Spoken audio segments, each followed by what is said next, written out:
In less than 1 week, I get to meet Robert Englund, and I am so excited! Now, for those of you who don't know, Robert Englund originated the role of Freddy Krueger in A Nightmare on Elm Street, and he was my favorite slasher villain growing up. Now that I am older and more wise, has Ghostface taken over that role? Why, yes, but we are not going to tell him that. Also, I do realize the irony of how when I was a child, my favorite slasher villain was a child unaliver, but we're gonna skip past that. Now, when I meet him, I do want to be wearing something Nightmare on Elm Street related, but I don't just want to wear my Freddy Krueger sweater.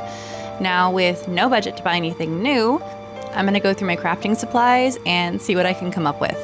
Using just one of my plain black t-shirts, I decided that I wanted to do an 80s off-the-shoulder crop top, so I marked it where I wanted and then cut off the pieces. After making sure I was happy with the fit, I threw it into my sewing machine to do a zigzag stitch on the hem to keep it from fraying. Using my Cricut, I made an outline of Freddy's glove and then made a template as well to stick onto the shirt that I could use while I was painting, and I'm going to be using bleach.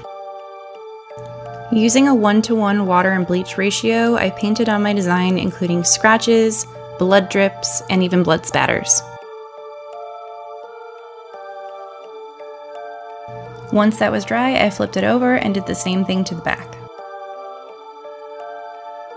After neutralizing the bleach, I tried to dye the shirt the same way I would dye any piece of fabric, however, it really did not want to stick to the bleach, so I ended up switching gears and doing the tie-dye method, which made it stay much better. Then the last steps were adding on the glove decal as well as cutting into some of the slashes.